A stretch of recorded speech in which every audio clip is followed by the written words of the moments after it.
Hello बच्चों, कैसे हैं आप सभी। उम्मीद है कि आप लोग मस्त होंगे, ज़बरदस्त होंगे। तो आज हम लोग देखेंगे क्लास 9 का एक्सरसाइज 6.2। इससे पहले हम लोग 6.1 कर चुके हैं। जो उस वीडियो को नहीं देखेंगे जाकर उस वीडियो को देख लें, उसका लिंक डिस्क्रिप्शन में रहेगा। और जो इस चैनल में आज पहली बार आए हैं, चैनल को सब्सक्राइब कर लें ताकि आने वाली हर वीडियो को आप देख सकें। चलिए हम लोग देखते हैं एक्सरसाइज 6.2 का पहला क्वेश्चन। जो पहला क्वेश्चन बोलता है कि आकृति 6.28 में एक्स और वाई का मान ज्ञात कीजिए, जिसमें कीजिए और फिर दर्शाइए कि ए बी समांतर सी डी है। मतलब कि हमको दिखाना है कि ए बी समांतर सी डी है। तो यहाँ पे हम लोग देखते हैं फिगर में कि यहाँ पे दो रेखाएं हैं जिसमें एक तिर्यक रेखा प्रतिच्छेद कर रही है। तो हम लोग को सिद्ध करना है कि ए बी समांतर सी डी है। साथ ही साथ हम लोग दिखाएंगे कि इसमें एक्स और वाई दोनों बराबर है। तो पहले इसको हल करते हैं। यहाँ पे सिद्ध करना है, पहले लिखेंगे ए बी समांतर सी डी। तो पहले हम लोग लेते हैं, चूँकि यहाँ पर एक्स और 50 मतलब दोनों को जोड़ेंगे तो हम लोग का 180 डिग्री होगा, क्योंकि रेखे की से। तो यहाँ लिखेंगे x + 50 degree equal to 180 degree. ये हो जाएगा रेखे के गुण से। अब यहाँ पे x इक्वल टू ये हो जाएगा 180 - 50 डिग्री, ये हो जाएगा 130 डिग्री। उसके बाद यहाँ पे तथा y इक्वल टू 130 डिग्री है। क्यों? क्योंकि ये इस में कौन से होगा,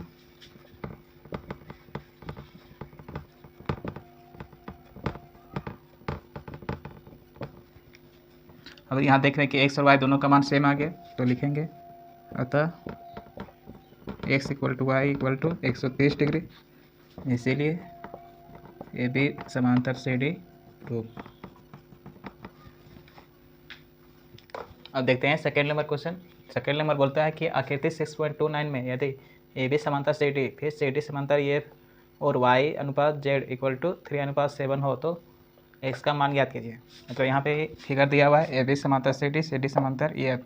इसमें x, y और z दिया हुआ है। इसमें हमको x का वैल्यू निकालना है। तो सबसे पहले हम लोग यहाँ पे हल करते हैं। दिया है ए बी समांतर सी डी, इसको मान लेंगे इक्वेशन 1। फिर सी डी समांतर ई एफ, ये हो जाएगा इक्वेशन 2। अभी देख रहे हैं कि ए बी समांतर सी डी समांतर ई एफ है, तो इसीलिए ए बी समांतर ई एफ होगा। और जब ए बी समांतर ई एफ होगा तो एक्स बराबर जेड हो जाएगा। जेड एक अंतर कोण से, ये मान लेंगे इसको इक्वेशन 3। अब हम लोग यहाँ देख रहे हैं कि इक्वेशन 1 से ए बी समांतर सी डी है। तो यहाँ पे हो जाएगा x + y equal to 180 degree. ये हो जाएगा एक ही ओर के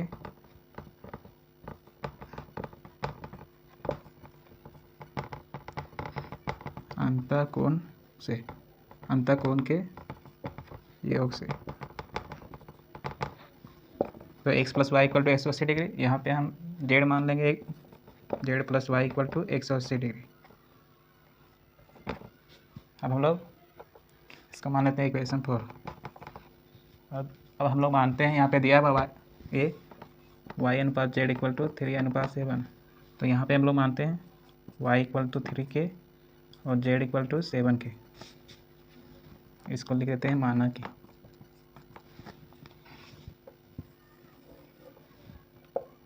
तो यहाँ पे z + y equal to 180 degree, यहाँ पे z का वैल्यू हो जाएगा 7 के + 3 के इक्वल टू 180 डिग्री। ये हो जाएगा 10 के इक्वल टू 180 डिग्री, इसलिए k इक्वल टू कट जाएगा, 18 डिग्री आ जाएगा। अब हम लोग को निकालना है x का वैल्यू, चूँकि x इक्वल टू z है यहाँ इक्वेशन 3 से। तो यहाँ पे हो जाएगा z का वैल्यू क्या है, 7 के। तो 7 इंटू के का वैल्यू 18 डिग्री, मल्टीप्लाई कर देंगे तो 126 डिग्री हो जाएगा। ये हो गया आंसर। अब देखते हैं हम लोग third number question. Third number बोलता है कि आकृति 6.30 में यदि ए बी समांतर सी डी है, E F perpendicular C D और कोण जी ई डी दिया हुआ 126 डिग्री। तो दिखाना है हमको ए जी ई का मान जी ई एफ का, फिर एफ जी ई का। तो एक फिगर है, यहाँ पे ए बी समांतर सी डी दिया हुआ है, ये जो वैल्यू है जी ई डी पूरा दिया हुआ है 126 डिग्री। हम लोग को निकालना है ए जी ई, तो ए जी ई इसको मान लेते हैं एक्स, फिर निकालना है जी ई एफ इसको मान लेते हैं वाई, फिर निकालना है एफ जी ई इसको मान लेते हैं जेड। तो हम लोग इसको हल करते हैं। सबसे पहले यहाँ पे दिया है ए बी समांतर C D, E F perpendicular C D and कोण जी ई डी बराबर 126 डिग्री। हम लोग मान लेते हैं कोण ए जी ई इसको मान लिया है एक्स, कोण जी ई एफ को मान लिए हैं वाई एंड एफ जी ई को मान लिए हैं जेड। अब इसको हल करेंगे तो यहाँ पे फिगर में सबसे पहले हम लोग देखते हैं कि ये जो है x इक्वल टू हो जाएगा ये पूरा का 126 डिग्री का एकांतर अंतर कोण से। तो इसको हम लोग लिखेंगे पहले कोण x किसके लिए माने ए जी ई, तो ए जी ई बराबर यहाँ हो जाएगा कोण ए पूरा हो जाएगा 126 डिग्री किसका है जी ई डी। तो यहाँ पे हम लोग लिखते हैं x इक्वल टू 126 डिग्री, यहाँ लिख लेते हैं पहले एकांतर अंतर कोण से। तो x इक्वल टू 126 डिग्री आ गया, एक वैल्यू आ गया। उसके बाद हम लोग निकालेंगे y, तो y निकालने के लिए हम लोग सबसे पहले लिखेंगे कोण y किसका है जी ई एफ बराबर 126 डिग्री माइनस 90 डिग्री, क्योंकि इसको निकालेंगे तो 126 में 90 को माइनस कर देंगे तो यहाँ आ जाएगा 36 डिग्री।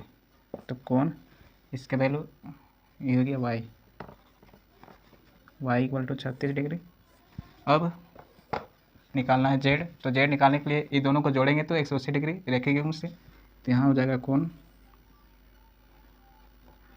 यहाँ पे हो जाएगा कोण एक्स ए जी ई प्लस जेड के लिए लिखे हैं उसको लिखते हैं एफ जी ई बराबर 180 डिग्री रखेंगे उनसे। तो ये हो जाएगा x plus z equal to 180 degree. अब यहाँ एक्स का value 136 degree plus z equal to 180 degree, z equal to 180 minus 136 ये आ जाएगा 54 डिग्री। ये हो गया आंसर। 1 2 3 निकालना था। अब देखते हैं हम लोग 4 नंबर क्वेश्चन। 4 नंबर बोलता है कि आकृति 6.13 में यदि पी क्यू समांतर एस टी है, पी क्यू समांतर एस टी है जहाँ पर पी क्यू आर यहाँ पे 110 डिग्री है और आर एस टी दिया हुआ 130 डिग्री, तो हमें क्यू आर एस निकालना है इस वैल्यू को। इसको हम लोग ये मान लेते हैं। तो सबसे पहले यहाँ पे एक रचना करना होगा, आर से होकर एस टी के समांतर एक रेखा एक्स वाई खींचा, एक्स वाई एक रेखा खींचे हैं हम लोग। तो यहाँ पे हम लोग जानते हैं कि एक ही ओर के संगत कोण का योग 180 डिग्री होता है, तो यहाँ का वैल्यू निकालेंगे, फिर यहाँ का, उसके बाद तीनों को जोड़ देंगे तो यहाँ का वैल्यू निकल जाएगा।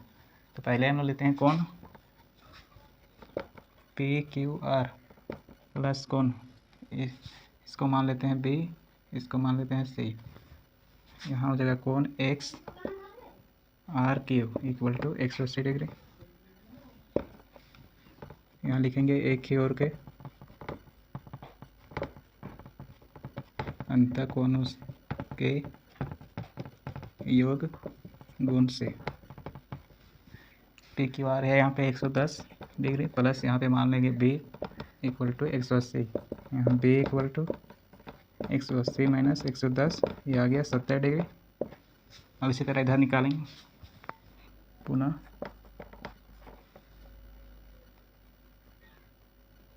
आर एस टी प्लस कोण Y R S equal to 180 degree, इसी को यहाँ उतार देंगे। फिर ये हो जाएगा 130 degree plus C equal to 180 degree, c equal to 180 minus 130 ये हो जाएगा 50 डिग्री।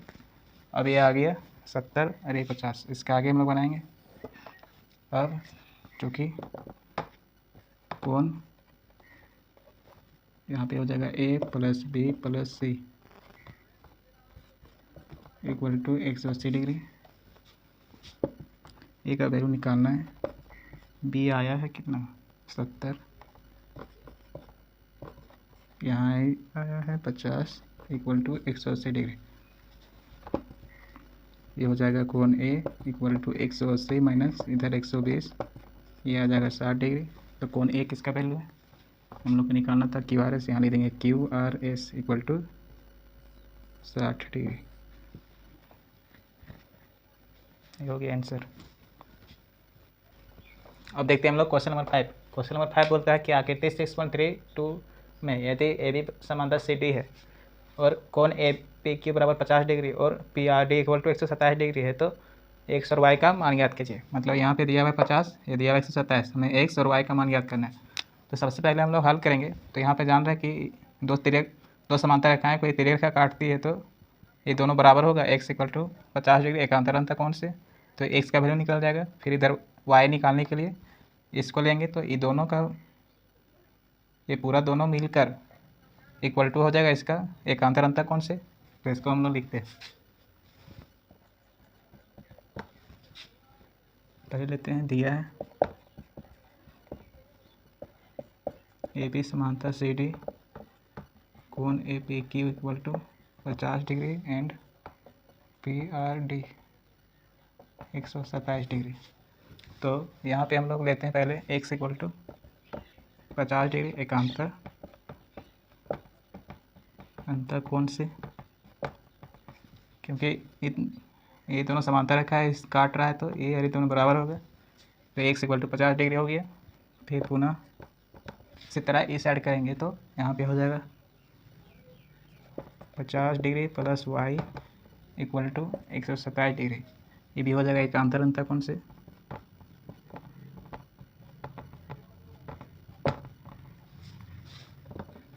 तो यहाँ पे y equal to 127 minus 50 degree, ये आ जाएगा यहाँ पे 77 डिग्री। अतः x इक्वल टू 50 डिग्री और y equal to 77 degree answer. 6 number question बोलता है आकृति 6.33 में पी क्यू और आर एस दो दर्पण हैं जो एक दूसरे के समांतर रखे गए हैं। यहाँ पी क्यू आर एस दो दर्पण हैं तो एक दूसरे के समांतर रखे गए हैं। एक आपतन किरण ए बी दर्पण पी क्यू से बी पर टकराती है और अपरावर्तित किरण पथ बी सी पर चलकर दर्पण आर एस से टकराती है। मतलब कि ए बी किरण यहाँ पी क्यू पर टकराती है और बी किरण यहाँ से निकलकर आर एस में आकर सी बी पर टकराती है और पुनः सी डी के अनुदेश परावर्तित हो जाती है और यहाँ से फिर निकल जाता है। तो हम लोग को सिद्ध करना है कि ए बी समांतर सी डी है, ए बी समांतर सी डी, ये दोनों बराबर दिखाना है। तो यहाँ पे हम लोग देखते हैं। सबसे पहले यहाँ रचना करेंगे, यहाँ पे बी एम एक परपेंडिकुलर खींचेंगे और वहाँ पे सी एन एक परपेंडिकुलर करेंगे। तो B M perpendicular P Q तथा C M perpendicular R S. यहाँ पे एक परपेंडिकुलर खींचेंगे इसमें और यहाँ पे एक कोण ए कोण दो कोण तीन कोण चार मान लेंगे। यहाँ पे है बी एम समांतर है सी एन का, जो बी एम है समांतर है सी एन का और बी सी एक तिर्यक रेखा है, बी सी उसका तिर्यक रेखा है। तो यहाँ पे हो जाएगा ये कोण दो इक्वल टू कोण थ्री एकांतर अंतर कोण से, इसको मान लेंगे इक्वेशन 1। उसके बाद हम लोग जानते हैं कि प्रकाश चैप्टर में हम लोग पढ़े हैं कि आपतित किरण परावर्तित किरण के बीच जो यहाँ एंगल बनता है दोनों बराबर होता है। तो यहाँ पे आपतन कोण बराबर परावर्तन कोण होगा, तो यहाँ पे कोण एक और कोण दो बराबर होगा। इसी प्रकार यहाँ पे 3 और 4 भी बराबर होगा। तो अब इक्वेशन 1, 2, 3 में देखते हैं तो 1 और 4 बराबर है। अब 1 और 4 को जोड़ देंगे तो यहाँ पे 1 और 2 एक साइड, 3, 4 एक साइड, यहाँ प्लस होगा, इधर दोनों बराबर हो जाएगा। तो यहाँ पे कोण A B C equal to B C D एकांतर अंतर कोण से, इसलिए A B equal to C D, ये प्रूव हो गया। अभी 6.2 कंप्लीट हो गया। इसके बाद हम लोग 6.3 करेंगे। अगर यहाँ तक वीडियो अच्छा लगा तो वीडियो को लाइक कीजिए, कमेंट कीजिए और अपने दोस्तों के साथ शेयर कीजिए और चैनल को सब्सक्राइब करना ना भूलें।